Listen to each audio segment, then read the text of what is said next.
काय झालंय सांगा. आम्ही सकाळी आलो तेव्हा आम्हाला पेशंट सांगत होतं की माझी नॉर्मल डिलिव्हरी नाही होऊ शकत.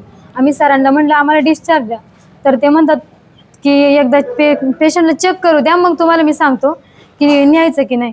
ते बोलले आधी का पेशंटची 5 सेंटीमीटर म्हणजे गर्भपिशवीचं तोंड ओपन झाले, तर नंतर म्हणतात की तुम्ही आत या एकदा चेक करू द्या, मग बघू पुढं नाही का न्यायची का नाही पेशंट. आम्ही म्हटलं आम्हाला मंचरला हलू द्या, तिथं सगळ्या सोयी येत नाही का. तर त्यांनी ना नेलं ना, मग आतमध्ये खाटावरून उठूनच नाही दिलं. डिलिव्हरी होईल बोलले नॉर्मल ते, आणि तुम्ही जाता जाता झालं काही परत तर तुम्ही जबाबदार राहिला असं बोलले. कधी आणलं होतं पेशंट हे? पेशंट रात्री तुम्ही म्हणजे तुमचं बाळ वारलंय, सॉरी म्हणजे सांगायचं स्पष्ट बोला थोडं. तर डिलिव्हरी करण्यासाठी तुम्ही काल आले होते ना इथं? काल पण आलो तो. गाव काय तुमचं, नाव काय? माझं नाव तुकाराम बाळूडेंगळे. गाव? हाऊस पाळगडे. काल इथं पत्नीची डिलिव्हरी करायला आलात, काय मग इथं चेकअप कुणी केलं? ते डॉक्टर होते, त्यांनी चेकअप केलं. म्हणले हो परत उद्या या. आता हे जे डॉक्टरचा वाद चालू होता तेच होते का? हेच होते. काल दुपारी काय झालं? त्यांनी घरी लावला आम्हाला.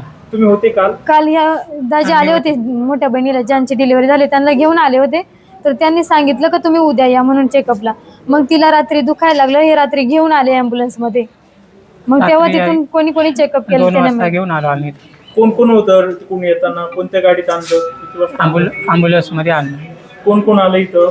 त्या आशा वर्कर होते, आशा वर्कर, तुम्ही, सासूबाई होती, अजून त्यांची आई होती. पेशंटची आई होती. किती वाजता इथं पोहोचले? 3 वाजता पोहोचलो असेल. 3 वाजता. मग इथं कुणी तपासलं? इथं सिस्टर होते नाईट ड्युटीला. डॉक्टर होते का? नव्हते. रात्री कोणीच नव्हतं, एक सिस्टर होती फक्त तिथे. एकच सिस्टर? हो. तिने काय केलं? त्यांचं नाव माहिती सिस्टरचं? नाही सर, काय केलं त्यांनी मग? फक्त एकदा चेक काहीच नाही केलं, केलं. एकदा चेक केलं. तेव्हापासून पेशंट सकाळपर्यंत झोपून तसाच होता बेडवर. काहीच म्हणते हात पण नाही लावला मला अजून. एकदा परत जेव्हा आम्ही आलो ना 10-10:30 वाजता, तेव्हा पेशंट म्हणतो मला काही सुद्धा केलं नाही, तुम्ही मला घेऊन चला, माझी नॉर्मल डिलिव्हरी होऊ शकत नाही. त्यांनी भरपूर वेळा सांगितलं. ती स्वतः डॉक्टरला सांग मला नाही ठेवायचं इथं, मला पाठवा, मला डिस्चार्ज द्या मला म्हणते. दुखतंय तिचं? दुखतंय. तिला समजत होतं की माझी नॉर्मल डिलिव्हरी नाही होणार. मी म्हणते माझे हातपाय थरथरताय, माझी नॉर्मल डिलिव्हरी नाही होणार म्हणते, मला सहनच होत नाही म्हणते. काय नाव आहे तुमच्या बहिणीचं? मनीषा तुकाराम ढेंगळे. बरं, त्यांचं वय किती आहे? त्यांचं वय 28 आहे आता सर. तुम्ही किती वाजता इथं पोहोचले? आम्ही 10:30 11 असं काहीतरी झाले असेल कदाचित. म्हणजे 3 वाजल्यापासून तर सकाळपर्यंत कोणी डॉक्टरांनी चेकअप त्या केलं नाही? आल्या ना तेव्हा म्हणतात आम्हाला पेशंट हातच लावून देत नाही. तिला मी समजवलं, ती बोलते मला ना येईल तो जो डॉक्टर येईल ना, ते म्हणजे सिस्टर होत्या 2-3 त्या चेक करत होत्या आल्या म्हणतात सारखा हात घालतात, चेक करतात. परत आल्या, मी स्वतः तिला घेऊन गेले डिलिव्हरी वॉर्डमध्ये. त्या म्हणतात की थांबा थोडा वेळ, की 5 सेंटीमीटर ओपन झाले पिशवीचं तोंड, मग तुम्हाला डिस्चार्ज पाहिजे तर तुम्ही घेऊन जाऊ शकता. दाजींना सही पण करायला सांगितली तर तुम्ही पेशंट हलवायचे का हलवा. पण नंतर नेलं तेव्हा डिलिव्हरीच्या वॉर्डला नाही म्हणतात पेशंटची डिलिव्हरी नॉर्मल होईल, आता होईल. हे इतकं हेड आले, असं हात करून दाखवत होते.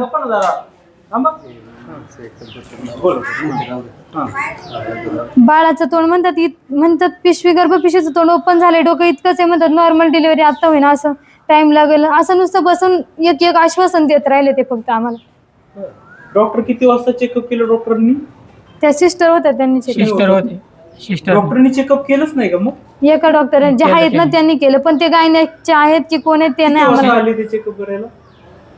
त्याने केला असेल 11 वाजता. 11 वाजता. आम्ही जेव्हा आलो ना तेव्हा आम्ही तिला थोड्या वेळाने नेलं, तोपर्यंत अर्धा तास तरी झाला असेल आतमध्ये नेलं तेव्हा. मग त्या सिस्टर होत्या एक, त्या पण गेल्या थोड्या वेळाने. त्या पण 3 वाजताच गेल्या. 3 वाजता? आणि पेशंट होत नव्हता ना डिलिव्हरी, तर हे वरनं प्रेस करत होते. जे हाऊसकीपिंगचे लोक होते ना, मामा लोक, ते पेशंटला तिघं येऊन प्रेस करत होते, पोट दाबत होते त्यांना. पोट दाबत होते. 2 जण होते, एक यांच्यामध्ये ते आहे एक जण, आणि एक जण सुट्टी झाली त्याची, गेला तो. ते म्हणतात मामा होत नाही, लवकर या आपण, मॅडम जोपर्यंत नाही का सीझरच्या येत नाही तोपर्यंत आपण प्रेस करून बघू, आलं झाली नॉर्मल डिलिव्हरी. तर तिला त्रास होत होता माझ्या समोर, तरी पण त्यांनी आम्हाला, आईला पण बाहेर काढलं, मला पण म्हणतात तुम्हाला कळते तर तुम्ही डिलिव्हरी करा म्हणतात. कोण म्हटलं असं? डॉक्टर स्वतः म्हणले. डॉक्टर म्हटले का तुम्हाला समजेल, चल त्यांच्या आईला म्हणतात तुला समजते ना, घेऊन गेले माझ्या आईला. डिलिव्हरी कर. नाही मग आता हे पोट दाबणारी लोक कोण होती? पुरुष होते, स्त्री होते? पुरुष होते, पुरुष होते. नर्स नव्हत्या. एक होती पण जेंट्स पण आले होते, ते मामा लोक होते. काही पेशंटचे कोणी म्हणजे असं नाही का डॉक्टर वगैरे कोणी नव्हते. हाऊसकीपिंगचे मामा लोक वाटत होते. ते मामाच म्हणत होते, त्यांना आवाज येत होता. मग डॉक्टर कुठे होते पोट दाबत होते तेव्हा? डॉक्टर एक होते पण ते म्हणत मामा दाबा. एकदा सिस्टर होत्या आणि ते एक मामा होते, आणि एकदा ते सर होते आणि ते मामा पण होते. पण त्यांनी 2-3 वेळा ऑक्सिजन मास्क पण व्यवस्थित चालत नव्हता त्यांचा पेशंटला लावायला. त्यांनी थोड्या वेळाने चालू केला, पण पेशंट स्वतः सांगते का सर मला नाही सहन होत, तरी पण हे म्हणतात नाही नॉर्मल होईल. थांबून ठेवलं आम्हाला. आता 2:15 त्याला सीझरला घेऊन गेलेत आणि तेव्हा सांगितलं की बाळ एक्सपायर झाले म्हणून.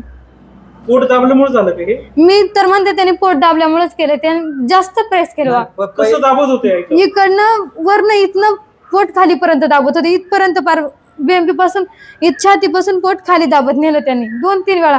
एकाला नाही हे झालं ना, 2-3 येत होते, सारखेच येत होते. थोड्या वेळाने जी सिस्टर येईल ती चेक करायची तिचं गर्भपिशवीचं किती तोंड ओपन झाले. पण बाळाचं वजन त्यांना माहित होतं 3.5 किलोच्या वर बाळ नॉर्मल होतंय की नाही. आम्ही सांगतो आम्ही घेऊन जातो पुढं, तर त्यांनी आम्हाला ना तुम्ही जबाबदार असं बोलले. आम्ही ठेवलं, डॉक्टरांना समजते म्हणून आम्ही इथं ठेवला पेशंट आमचा, पण यांनी हाताने घालवलं आमचं बाळ. ठीक आहे, रडू नका. आता आम्ही तिला काय उत्तर देणार? तिला माहित नाही अजून. काहीच माहित नाही. काहीच नाही. विचारते काय झालं. काय होतं? मुलगा होता? मुलगी होती. यांनी स्वतः हाताने घालवलं. डॉक्टर नसून ते मामा लोक सुद्धा येत होते मध्ये मध्ये.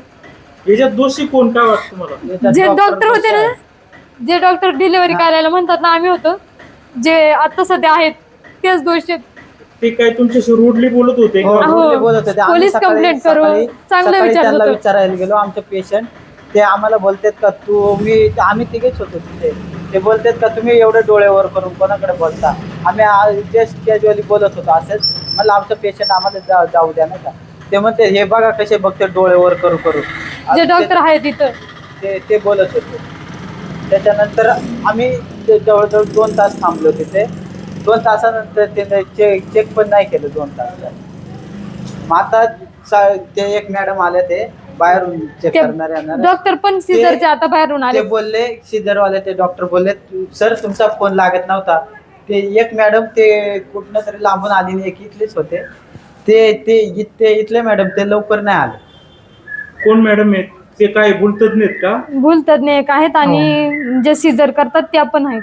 त्या 3 वाजता आल्या असतील. तरी पण 2:15 तिथं सीझरला नेलं तिला, पण 3 वाजता तिथं आल्या असतील त्या मॅडम आतमध्ये. म्हणजे लवकर मॅडम आले कोणीच नव्हतं तिथं, व्यवस्थित झाल्या असत्या. बाळाचं पहिलं त्याचं बाळाचं ठोके बिके मी सगळे सारखं त्यांना थोड्या वेळाने NST लावायला सांगत होते. लावले का म्हणायचे हाय व्यवस्थित आहे बाळ तुमचं, व्यवस्थित आहे, इतकंच सांगत होते. सारखं तेवढंच सांगत होते. एवढे सगळे पोलीस कसं काय आले इथं? तुम्ही काही इथे हंगामा केला का? नाही सर, आम्ही काय हंगामा नाही केला. मग आम्ही कोणी त्यांना बोलवलं मग पोलिसांना? काय झालं होतं वाद? काय नाही वाद वाद पण नाही काय झाला. झालं. त्यांना आम्ही विचारलं आमचं बाळ कसं काय गेलं, तर ते म्हणतात बाळाच्या पोटाशी गेले. तसं काय नाही, यांनी प्रेस करून ते बाळाच्या हे केलं. ते डॉक्टरांच्या समोर प्रेस करत होते ना? डॉक्टरांच्या समोर प्रेस केलं, पण त्यांना काय कळतंय इकडं प्रेस करायचं का इकडं प्रेस डॉक्टर करायचं? सांगत असतील ना असं दाबा तसं दाबा. नाही, ते मामा डायरेक्ट इकडून इकडे प्रेस करत होते. एक मामा होते त्याच्यामध्ये, 2 जण होते तसं मला प्रेस करायला. आता एक आतमध्ये आहे त्याच्यात आणि एक त्याची सुट्टी झाली एकाची. तुमचं म्हणणं आहे का हे जे डॉक्टर हा, यांनी. अधिकाऱ्यांना नाहीये का? नाही, जे आहेत ना नंतर ना आले 3 वाजता सीझरचे आले. तोपर्यंत कोणी ते डॉक्टर आहेत ते नक्की गायनॅकचे का त्यांना काही समजतं, म्हणजे असतील डॉक्टर ते त्यांना माहित असेल. पण त्यांना विचारा तुम्ही आमचा पेशंट कसा काय घालवला. ते आमच्या म्हणतात का पेशंटचे बाळाचे शी गेले पोटामध्ये म्हणून बाळ दगावलं म्हणतात. पण त्यांची चुकी सगळी. सिझेरियन करणाऱ्या मॅडम कुठे? त्या पण आतमध्येच आहेत. त्यांचं काय म्हणणं आलं? त्यांनी अजून काहीच नाही, ते बाहेर जाऊनच दिलं नाही अजून आतमध्ये. ते पण बाहेरून आल्या होत्या. वेळेत जर सगळे आले असते डॉक्टर इथं ना, तर आमची बहीण म्हणजे जे बाळ आहे ना बहिणीचं ते पोट पुढं दाबलं म्हणजे पूर्ण असं जोरात दाबलं इथनं होते? पोट इथून खाली जोरात दाबत होते, असं बुक्क्याने दाबत होते इकडं.